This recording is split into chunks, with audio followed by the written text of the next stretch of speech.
Phata cinema So you always look up to him.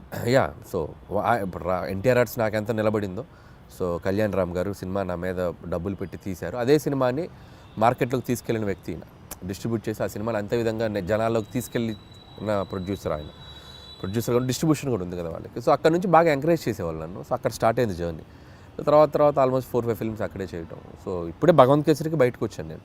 So సర్లేరుకి ఒకటి బయట చేశాను, భగవంత్ కేసరికి మళ్ళీ షైన్ స్క్రీన్ చేయటం. మళ్ళీ నాకు షైన్ స్క్రీన్స్ కూడా సాహుతో అదే బాండింగ్ ఉంది ఇప్పుడు.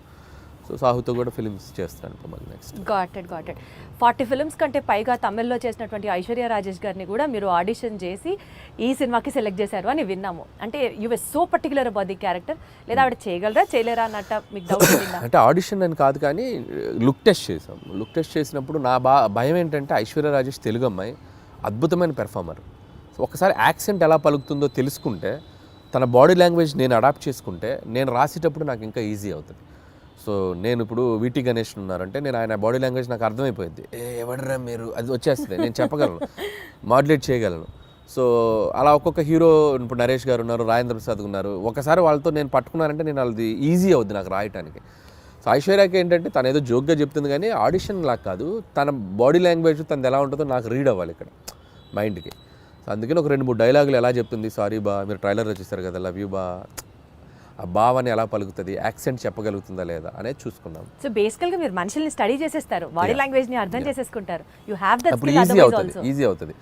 ఇప్పుడు ఉపేంద్ర లమ్హాన్ ఆయన ఉన్నారు, ఆయన యానిమల్లో చేశారు. యానిమల్లో చేసినప్పుడు నాకు విపరీతంగా నచ్చిన క్యారెక్టర్. నేను సందీప్ రెడ్డి వంగతో కూడా దాదాపు చాలాసేపు మాట్లాడి ఆయన నంబర్ తీసుకొచ్చాను నేను. యానిమల్లో ఇంటర్వెల్లో వస్తాడు, బొమ్మలు అమ్ముకునేవని అనుకుంటున్నారా అనేది విచిత్రమైన టైమింగ్ ఉంటుంది. అది నాకు భలే, చూడగానే భలే అనిపించింది నాకు. అరే భలే పెక్యులర్గా ఉన్నాడు ఇతను అని తీసుకొచ్చి, నేను ఆ సినిమా యానిమల్ ఒక 10 సార్లు చూసాను ఆయన బాడీ లాంగ్వేజ్ని క్యాప్చర్ చేసుకోవడానికి. చూసుకొని నేను నరేష్ ఇచ్చినప్పుడు అతను షాక్ అయిపోయాడు, ఉపేంద్ర లమ్హాన్, ఇదేంటి ఈ నాలాగా కనిపిస్తున్నాడు ఏంటి, ఇన్ఫాక్ట్ నాకంటే బెటర్ కనిపిస్తున్నాడు ఏంటి అన్నారా? మీకు కాంప్లిమెంట్ వచ్చిందా? యా, ఈ టోల్ లైక్ దట్. సో నేను ఆ బాడీ లాంగ్వేజ్ని ఓన్ చేసుకోవడం వల్ల, ఆ మిమిక్రీ చేయడం ఒక ఇది ఉంది కాబట్టి నాకు ఈజీ అవుతుంది క్యారెక్టర్స్తో రాయటానికైనా పెర్ఫామ్ చేయించడానికైనా. అప్పుడు నాది వాళ్ళ మీద రుద్దటం కంటే వాళ్ళ దాన్ని బెటర్గా అడాప్ట్ చేసుకుని దాన్ని బెటర్ చేయడం ఉన్నప్పుడు ఎప్పుడు ప్లస్ అవుతుంది. ఏమన్నా స్కెచ్ ఏమన్నా sketch. Meenakshi such a beautiful heroine.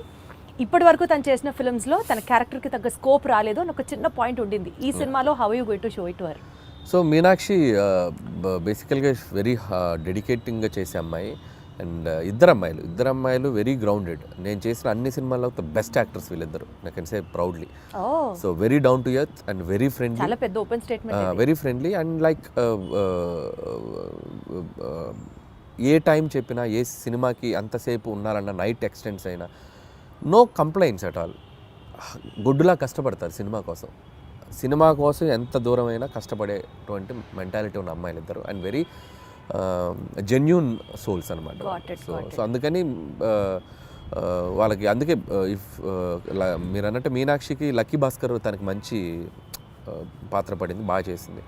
And ఈ సినిమాలో కూడా తనకేంటంటే ఐశ్వర్య రాజేష్తో వచ్చేసి ఒక కంప్లీట్ ఇన్నోసెంట్స్, ఒక చదువు రాని ఒక పల్లెటూరు గబ్బలై ఒక వెంకటేష్ గారి వైఫ్గా ఉండి భర్తని విపరీతంగా ప్రేమించి పక్కన ఆడగాలి సోకితే చాలు ఫ్రస్ట్రేట్ అయ్యి పొసెసివ్గా ఫీల్ అయ్యే అమ్మాయి లైఫ్లో.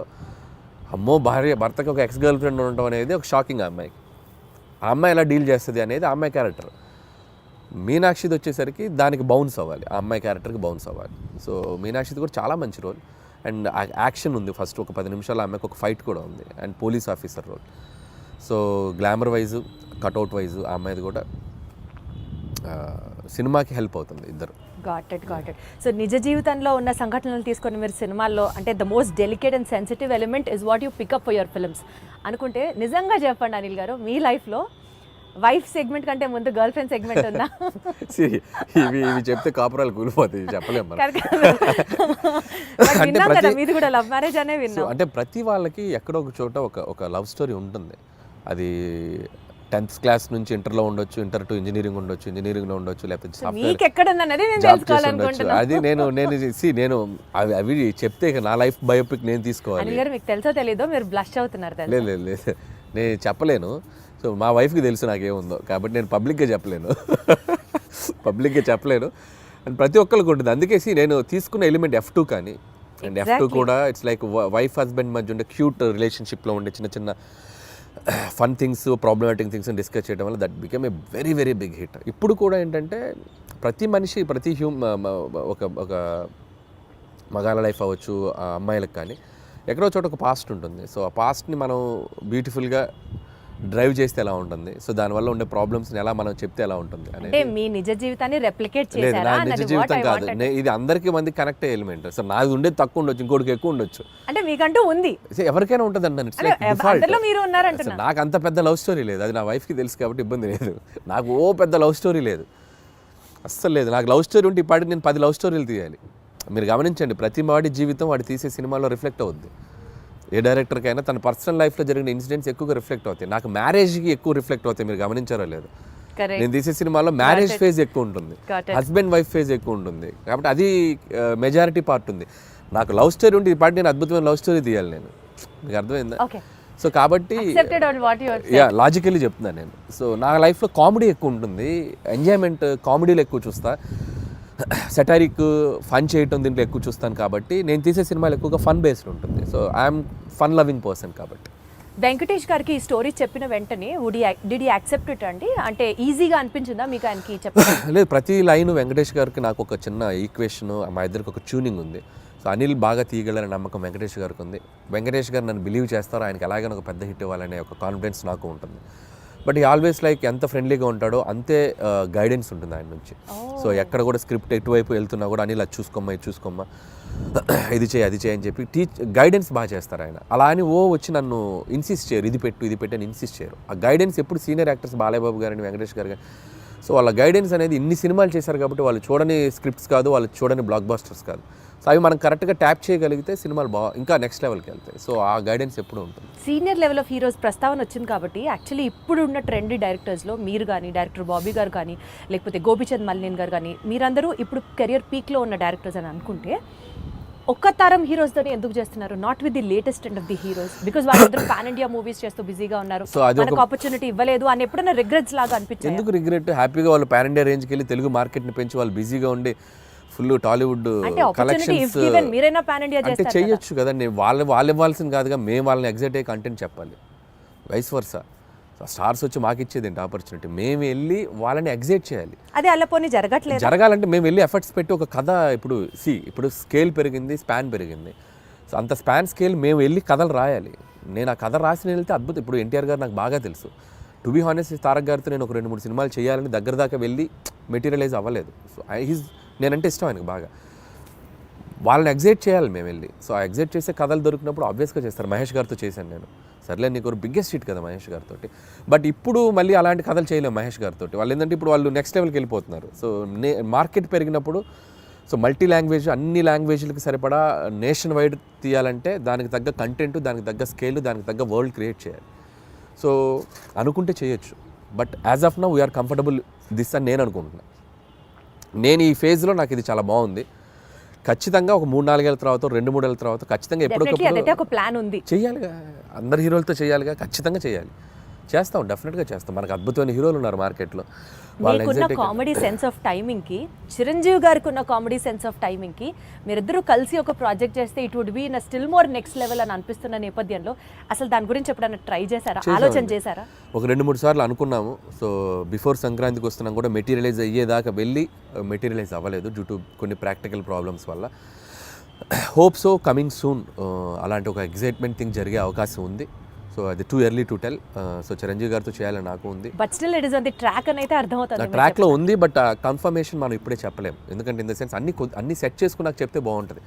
సో ముందే చెప్పడం వల్ల ఏంటంటే నేను కథ లేకుండా, కథ పూర్తిగా హీరోకి గారికి చెప్పకుండా, ఏ ఎగ్జైట్మెంట్ లేకుండా ఇది ఉంది అని నేను చెప్పలేను.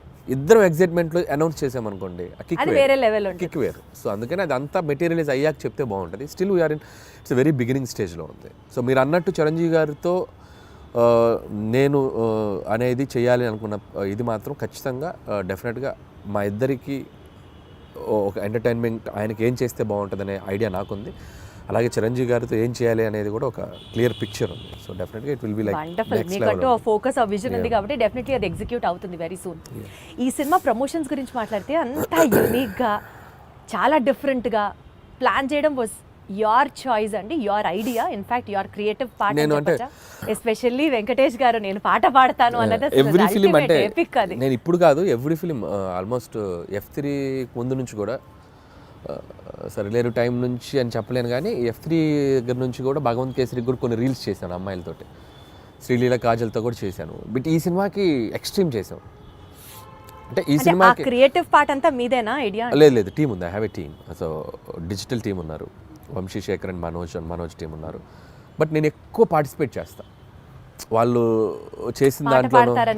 అవి ఇన్స్టెంట్గా నేను క్రియేట్ చేసుకున్నాను. వెంకీ గారు నేను అనుకున్న చేసినవి కొన్ని ఐడియాస్. వాళ్ళు ఏంటంటే నేను ఐడియాస్ చెప్పాక వాళ్ళు డెవలప్ చేస్తారు, వాళ్ళ దగ్గర ఏదంటే నేను ఇంకా బాగా డెవలప్ చేస్తాను. It's like mutual. But most of the time ఏంటంటే నేను ఎక్కువ ఇన్వాల్వ్ అయ్యి వాళ్ళని ఎంకరేజ్ చేస్తూ ఉంటాను. ఇలా చేసుకొని రండి, ఇలా అనుకోండి, ఇలా చేయండి. వాళ్ళు అంతే, అబ్బా అన్న సూపర్ అన్న, ఇది అదిరిపోయిందని ఇచ్చేద్దాం అని చెప్పి వాళ్ళు లైక్ ఇప్పుడు క్యాప్టెన్ ఉంటే ఎలా ఉంటుంది టీంలో ప్లేయర్స్కి, క్యాప్టెన్ ఒక ఎలా ఉంటుంది అలా క్యాప్టెన్గా నేను వాళ్ళని మోటివేషన్ కానీ వాళ్ళని డ్రైవ్ చేయడం కానీ బాగా చేస్తుంటాను. కాబట్టి వాళ్ళు ఇంకా ఎక్కువ బాగా కష్టపడి పనిచేస్తారు. సోషల్ మీడియా మొత్తం గోదావరి గట్టు మీద సాంగ్స్ రీల్ అసలు మారం రోగిపోతుంది. That itself shows the cinema is like super success already before the release. ఈ క్రెడిట్ ఎవరికి ఇస్తారు? సో భీమ్సేనండి, 100% భీమ్స్ అండ్ రమణ గోగుల ఇద్దరికి. సో ట్యూన్ లేకపోతే ఆ సాంగ్ లేదు, రమణ గోగుల గారు పాడకపోతే ఆ రీచ్ లేదు. అసలు ఆల్ ఆఫ్ అ సడన్ ఆయన పిక్చర్ లోకి తీసుకొచ్చారు, all of a sudden it became a blast. All of sudden కాదు, ఇట్స్ లైక్ ప్లాన్డ్. ఒక మంచి వాయిస్తో వెళ్ళాలని మేము వెయిట్ చేసాం. ట్యూన్ ఎప్పుడో జూన్లోనే కంపోజ్ అయింది ట్యూన్.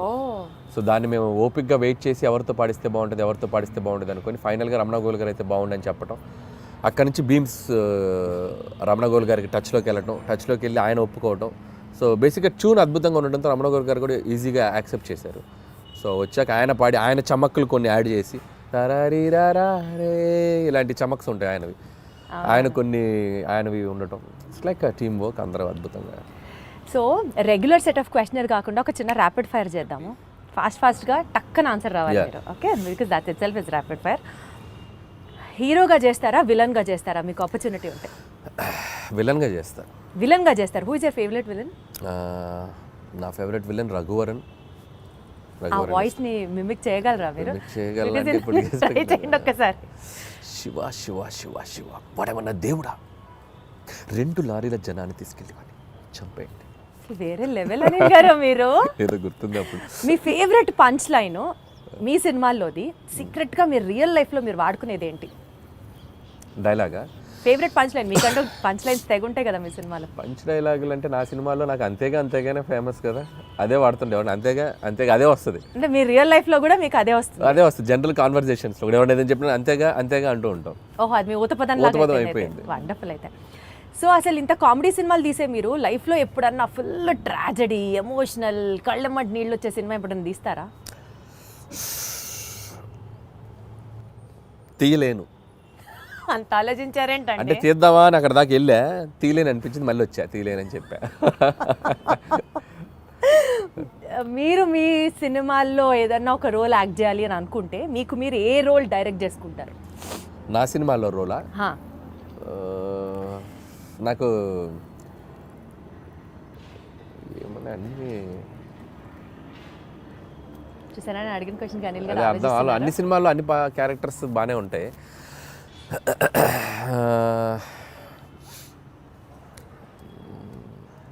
అంత ఆలోచించద్దు అనిల్ గారు. చూస్తాను ఏదైనా మంచిది, ఏదో మరి నా గురించి చెప్పుకోవాలి కదా, నన్ను పెట్టారు మీరు, ఏదైనా చెప్తే చెప్పొచ్చు, నేను చేయాలని చెప్పారు కదా. అంటే ఒక్కసారి నాకే సభాష్ అనిపిస్తుంది, ఇంత ఆలోచించేలాగా క్వశ్చన్ అడిగానా అని.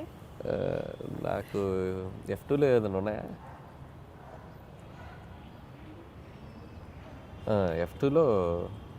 F2లో రఘుబాబు గారి రోల్ బాగుంటుంది నాకు. సో వెంకీ గారి పక్క నుండి ఎమ్మెల్యే క్యారెక్టర్, అదైతే నన్ను పెట్టుకొని ఇంకోసారి తీసుకుంటాను. అది బాగుంటుంది, వాళ్ళిద్దరు మంచి కెమిస్ట్రీ కూడా బాగుంటుంది. కరెక్ట్ సూట్ అవుతుంది కదా పర్ఫెక్ట్ గా. వండర్ఫుల్. సెట్ లో హ్యాండిల్ చేయడానికి హీరోస్ బెటరా, హీరోస్ ఈజీయా, లేకపోతే కామెడియన్స్ ని హ్యాండిల్ చేయడం సెట్ లో కష్టమా? నాకు అందరితో ఒకటే ఈక్వేషన్, హీరో అయినా కమెడియన్ అయినా అందరితో బాగుంటాను నేను. They love me, I love them. అందరితో ఒకలా ఉంటుంది, ఒకరు ఎక్కువ ఒకరు తక్కువ. చెప్పారు అనిల్ గారు, ఏం చెప్పారు. సో యూజువల్లీ మీరు ఒక సినిమాకి టైటిల్ పెట్టేటప్పుడు స్క్రిప్ట్ ఫస్ట్ చూస్తారా, లేకపోతే క్యాచీ టైటిల్ కావాలనుకుంటారా? క్యాచీ టైటిల్ ఆలోచిస్తాం. స్క్రిప్ట్ కి సంబంధం లేకపోతే లింక్ అవ్వాలని ఆలోచిస్తాం. అది లింక్ అవ్వాలి. స్క్రిప్టా క్యాచీ టైటిల్? Catchy title. ఇప్పుడు జీవితాంతం బతకడానికి కావాల్సినంత డెలిషియస్ ఫుడ్ ఒకవైపు, బ్లాక్ బస్టర్ సినిమాలు ఒకవైపు, ఈ రెండిట్లో ఒకటి చూస్ చేసుకోవాలంటే ఏం చేస్తారు? Block buster films. అంటే ఫుడ్ లేకపోయినా పర్లేదా? ఓకే, సినిమా అనేది నాకు ఎనర్జీ కిక్ అది. అసలు సినిమా. మీ రియల్ లైఫ్లో విలన్ ఎవరు? నా రియల్ లైఫ్లో విలన్ నేనే. ఎందుకు మీరు అంత harsh గా ఉంటారా? ఒక్కొక్కసారి నాకు ఆ సందీప్ రెడ్డి వంగలాగా ఉండాలనిపిస్తుంది. నాకు రియల్ లైఫ్లో అతనిలాగా బోల్డ్గా ఎవరైనా ఏదైనా కౌంటర్ చేస్తే అవతల వాళ్ళు క్వశ్చన్ అడిగే వాళ్ళు కూడా వణికేలా మాట్లాడతాడు. So that is the character. I love him. అలా ఉండాలనిపిస్తుంది. అప్పుడు నాకు విలన్ ఎందుకు అలా ఉండరు మీరు? నాకు రాదు అలా ఉండదు. అందుకని బట్ మీకు ఆయన ఇష్టం కదా. ఇప్పుడు సందీప్ని ఎవరైనా కమెంట్ ఆయన అలా చేశారు, సినిమాలో సందీప్ని ఎవరైనా కమెంట్ చేశారనుకో భయపడిపోతారు, కమెంట్ చేయలేరు సందీప్ని. ఎందుకంటే అంతకంటే కౌంటర్ సెటైరో కౌంటర్ వేస్తాడు ఆయన. సో అది మనకు రాదు. అందుకని అనిపిస్తుంది ఒక్కోసారి, బా నీకు నువ్వే విలన్ రన్ అలా ఉండలేవు అనిపిస్తుంది. సో డెఫినెట్లీ ఈ ఫీలింగ్తో మీరు తర్వాత అలాంటి క్యారెక్టర్ని ఇంబైబ్ చేసుకుంటారేమో అనిపిస్తుంది. చూద్దాం. బట్ నా వల్ల కాదు. బేసిక్గా నా నేచర్, నేను అలా ఉండలేను. ఇప్పుడు మీకు ఒక సూపర్ పవర్ ఉందనుకోండి, మీ గురించి గాసిప్ చేసుకునే వాళ్ళ దగ్గరికి వెళ్ళి వినాలనిపిస్తుందా మీకు? లేకపోతే పాస్ట్లోకి వెళ్ళి ఏదైనా ఒక సీన్ని రీమేక్ చేసి బెటర్ చేయాలి అని అంటే వుడ్ యూ డూ దాట్? ఈ రెండిట్లో ఏం చేస్తారు? గాసిపింగ్ వినాలనిపిస్తుంది నాకు. ఎవరైనా చెప్తే వెళ్ళి ఒక చెవి వినాలనిపిస్తుంది. ఏం మాట్లాడు మన గురించి బయట వాళ్ళు ఏం మాట్లాడుకున్నారు, పొరుగింటోళ్ళు పక్కింటోళ్ళు అనే ఇంట్రెస్ట్. అలా మీ గురించి ఎవరైనా ఏమైనా మాట్లాడుకున్నది మీ చోదాకా వచ్చింది? రాలేదులే కానీ, బట్ తెలుసుకోవాలంటది మన గురించి, మన వెనక ఏం మాట్లాడుకుంటారో తెలుసుకోవాలంటది. మీరు గాసిప్ చేస్తారా? అయితే నేను తక్కువ చేస్తారు. గాసిపింగ్ చేయని మనుషులు ఎవరు ఉండరు. ఎందుకంటే హ్యూమన్ బీయింగ్కి ఫస్ట్ మాట్లాడుకునేదే గాసిపింగ్. అదేంటి ఇదేంటి అనే మాట్లాడుకుంటాం మనం. లేకపోతే కాన్వర్జేషన్స్ ఎక్కడ జరుగుతాయి? ఏదో ఒక థర్డ్ పర్సన్ డిస్కషన్ జరగాలి కదా. సో కామెడీ సినిమాలు తీయడం చాలా ఈజీ కదా అని చెప్పి ఒక వర్స్ట్ అడ్వైజ్ మీకు ఎవరైనా ఎప్పుడన్నా ఏమైనా ఇచ్చారా? ఇస్తే ఏంటి? ఎవరు? ఒకటి తీరా బాబు అంట. ఎవరైనా ఇస్తే ఒకసారి బాబు. మీకు ఎవరైనా ఇచ్చారా? నాకు ఎవరు ఇవ్వలేదు పాపం. కామెడీ సినిమాలు తీయటం ఈజీ అని ఎవరు అనలేదు, కానీ తీయడం చాలా కష్టం. అలా ఎవరైనా తీయమని మీరు అన్నట్టు అంటే మాత్రం ఒకటి తీసి చూపించు బాబు అంటే నేను అంతే కదా. ఒకటి తీసి చూపించు బాబు, ఒకసారి నవ్వించు బాబు. యాక్చువల్లీ నవ్వించడం చాలా కష్టం అండి. And you are an expertise in it చెప్పాలి అని అంటే. ఒక డాన్స్ సీక్వెన్స్ ని కొరియోగ్రాఫ్ చేయడానికి ఇష్టపడతారా? ఒక ఫైట్ సీక్వెన్స్ ని యాక్షన్ డైరెక్ట్ చేయడానికి ఇష్టపడతారా? డాన్స్ సీక్వెన్స్ ని కొరియోగ్రాఫ్ చేయడానికి ఇష్టపడతాను. Dance sequence and choreograph. అదే డాన్స్ సీక్వెన్స్ ని కొరియోగ్రాఫ్ చేయడానికి ఇష్టపడతా. మీరు రీసెంట్ గా ఒక డాన్స్ చేశారు బ్లాక్ బ్లేజర్ వేసుకొని. సోషల్ మీడియాలో కింద కామెంట్స్ మీరు చూసారో చూడలేదు, హీరో మెటీరియల్. చాలా మంది అంటున్నారు అలా సోషల్ మీడియాలో, బాగానే అంటున్నారు కానీ బట్ ఇప్పట్లో మనకు ఆలోచన లేదు. బట్ ఆ వైబ్ ఎంజాయ్ చేస్తున్నాగా ఆఫ్లైన్లో. ఇప్పుడు సో టీవీకి వెళ్ళినా ఎక్కడికి వెళ్ళినా సరదాగా డాన్సులు చేస్తూ I'm capturing my age, I'm capturing my look in the library పెట్టుకుంటున్నానుగా. సో ఒక 10 ఏళ్ళ తర్వాత వెనక్కి తిరిగి చూసుకుంటే సో వేసుకోవాల్సిన సూట్లు, వేసుకోవాల్సిన హెయిర్ స్టైల్స్ అన్నీ క్యాప్చర్ చేసి యూట్యూబ్లో పడేస్తున్నా. ఇంకా నేను హీరోగా చేయాల్సిన పనేముంది? అసలు ఇంకా రిగ్రెట్స్ లేకుండా లేదు కదా. సో ఆ ఫీలింగ్ కూడా లేకుండా నాకు నేను ఇలా కనిపించామరా మనం బాగానే ఉన్నాం కదా అనిపించుకోవడానికి అన్ని వేషాలు వేసేసాం. ఇంకేంటి? అట్లా కాదు, జెన్యూన్ గానే జనాలు నిజంగా అంటున్నారు hero material. It's not my cup of tea. Because you also dance so good అండి. అదే అంటే దానికి హీరో అవ్వాల్సిన పనేం లేదు. సో ఏదైనా మంచి ఫ్యూచర్లో ఆఫ్టర్ 6-7 years ఏదైనా క్యారెక్టర్ ఆర్టిస్ట్ యాక్టర్గా చేయాలని ఉంది నాకు. హీరో అనేది ఇట్స్ లైక్ చేస్తారన్నమాట. యాక్టింగ్ చేస్తాను చాలాసార్లు చెప్పాను. I'll become an actor but not like a hero. Hero అని it's like a big responsibility. So చాలామంది ప్రొడ్యూసర్స్ అందరి అంటే ఒక మార్కెట్ని నువ్వు నిలబెట్టాల్సిన బాధ్యత ఉంటుంది హీరో మీద. అంత బాధ్యత నేను పెట్టుకోను. It's like too heavy for me. Actor అనుకోండి, పెయిడ్ హాలిడే వెళ్ళిపోయి క్యారవాన్లో కూర్చోండి, సరదాగా ఆ రోజు ఎంజాయ్ చేసి వచ్చేయచ్చు. మన మీద ఏం బరువు బాధ్యతలు ఉండవు కదా. అంతే కదా. సో మీ ఫేవరెట్ కో స్టార్ ఎవరు? నా ఫేవరెట్ కో స్టార్ అంటే నేను యాక్టర్ని అయితే కో స్టార్ అని చెప్పగలను. నా ఉద్దేశం ఏంటంటే పనిచేసిన వాళ్ళు వెంకటేష్ గారు యాజ్ ఆఫ్ నౌ. ఇప్పుడు ఈ సినిమాకి ఇప్పుడు బాలకృష్ణ గారితో పనిచేసినప్పుడు బాలకృష్ణ గారు. సచ్ ఎ డిప్లొమాటిక్ ఆన్సర్ ఇది. నేను అలాగే పనిచేస్తాను, టు బి హానెస్ట్ అలాగే పనిచేస్తాను. నేను పనిచేసి వన్ ఫేవరెట్ అన్నట్టుంటారు కదా, ఆల్ టైమ్ ఫేవరెట్ అన్నట్టుంటారు కదా. ఆల్ టైమ్ ఫేవరెట్ అంటే నాకు ప్రతి యాక్టర్తోనూ all best moments I have. Even Ravi Teja గారితో అలాగే బెస్ట్ మూమెంట్స్, కళ్యాణ్ రామ్ గారి దగ్గర నుంచి. నేను డిప్లొమాటిక్ అని చెప్పట్లేదు. ఎవ్రీ వన్ ఇప్పటికీ నాతో అంతే ఫ్రెండ్లీ వైబ్లో ఉంటారు. సో ఎవరిని నేను సైడ్ చేయలేను. Got it. ఆల్ స్టార్స్ నాతో పనిచేసిన, ఈవెన్ మహేష్ బాబు గారు స్టిల్ నేను ఆయన ఒక 20-25 మినిట్స్ మాట్లాడుకుంటాం ఫోన్లో, ఎప్పుడు కాల్ చేసిన, ఆయన ఎప్పుడు ఫ్రీ ఉన్నప్పుడు కాల్ చేసిన, అదే వైబ్ ఉంటుంది. సో నేను వెంకటేష్ గారిని కలిసినప్పుడు అదే, బాలయ్య బాబు గారు ఇప్పుడు ఏదన్నా కూడా ఫోన్లో సో మాట్లాడతారు. పాయింట్ ఏంటంటే అల్టిమేట్ గా everybody loves you so much. Everybody loves you at same amount of love వస్తుంది నాకు. సో నేను అంతే ఇస్తున్నాను, నాకు అంతే వస్తుంది, కాబట్టి నేను ఎవరిని తక్కువ చేయలేను. సపోజ్ మీరు ఒక డెజర్టెడ్ ఐలాండ్లో ఉన్నారు, రొమాంటిక్ స్టోరీ రాస్తారా, కామెడీ స్టోరీ రాస్తారా? డెజర్టెడ్ ఐలాండ్లో ఎవ్వరు లేరు, ప్రశాంతంగా ఉన్నారు, such a key note on your script. So కామెడీయే వస్తుంది అక్కడ. అక్కడ కూడా నా కామెడీ కష్టాలు తెలుసుకుంటూ నా మీద నాకు జోకులు వేసుకోవడం తప్ప, నేను బతకాలంటే నాకు నేను ఎనర్జీ ఇచ్చుకోవాలి కదా. అమ్మో, దీంట్లో చాలా డెప్త్ ఉంది అనిపిస్తుంది ఏంటి అనిల్ గారు? అంతే కదా మరి. లైఫ్లో ఎప్పుడు మనం స్ట్రగుల్లో ఉన్నప్పుడు just crack joke on your self అంతే. మనల్ని మనం లైట్ చేసుకుంటేనే మన స్ట్రగుల్ నుంచి బయటకు రాగలం. అసలు మీరు స్ట్రగుల్లో ఉన్నారా అన్నది ఇక్కడ పాయింట్. ఇప్పుడు అందరికీ మీరు అన్న సిచ్యువేషన్లో అంటే ఒక డెజర్టెడ్ ఐలాండ్ అంటే ఎవరు లేకపోతే అది బిగ్గెస్ట్ స్ట్రగుల్ కదా. ఒక మనిషి ఒంటరిగా బతకడం అన్నంత స్ట్రగుల్ ప్రపంచంలో ఎవరికి ఉంటుంది? నువ్వు ఉండు, ఒక ఒంటరిగా ఒక 2 రోజులు ఉండి ఎవరు లేకపోతే. డెజర్టెడ్ ఐలాండ్ కాదు, నువ్వు స్వర్గంలో అయినా పెట్టు, నువ్వు వెళ్ళి హెవెన్ లో పెట్టు, ఒక్కడే బతుకు, హెవెన్ లో 2 రోజులు, బొక్కలో హెవెన్ అని చెప్పి వచ్చేస్తాను. అంతే కదా. Wonderful. So coming back to the movie thing, 10th game changer release అవుతుంది, 12th డాకు మహారాజ్ రిలీజ్ అవుతుంది, అండ్ 14th సంక్రాంతికి వస్తున్నాం రిలీజ్ అవుతుంది. టెన్షన్ ఉందా ఈ కాంపిటీషన్లో ఎలా పర్ఫామ్ చేస్తాము అని? సో టెన్షన్ లేదు. జనాలు డబ్బుల్ని దాచుకొని మరి why they have to see సంక్రాంతికి వస్తున్నాం. సో ఆల్రెడీ మేము ఆడియన్స్కి ఏం చేస్తున్నాము, ఏం చూపించబోతున్నాం అనేది క్లియర్గా చెప్పేసాం. సో మా ఆడియన్స్ మాకు రావడానికి సిద్ధంగా ఉన్నారనే నమ్మకం ఉంది. సో అలాగే మిగతా సినిమాలకు కూడా దేర్ సెట్ ఆఫ్ ఆడియన్స్ వాళ్ళకున్న. రామ్ చరణ్ గారి గ్లోబల్ స్టార్, ఆయనకున్న ఇమేజ్, ఆయనకున్న స్టార్డమ్, ఫ్యాన్ ఫాలోయింగ్, ఈ హ్యావ్ హిస్ ఓన్ స్ట్రెంగ్త్. అలాగే బాలయ్య బాబు గారు కంప్లీట్ మాస్ యుఫోరియా ఉన్న హీరో. సో ఆయన సెట్ ఆఫ్ ఆడియన్స్ ఆయనకున్నారు. మాదొక బుల్లి మార్కెట్, మా గోల్లో మేము ఉన్నాం కాబట్టి సో భయం లేదు. అండ్ సంక్రాంతి నాకు ఇది 3వ సంక్రాంతి. సో ప్రతి సంక్రాంతికి ఒక కాంపిటీషన్ ఉంటుంది.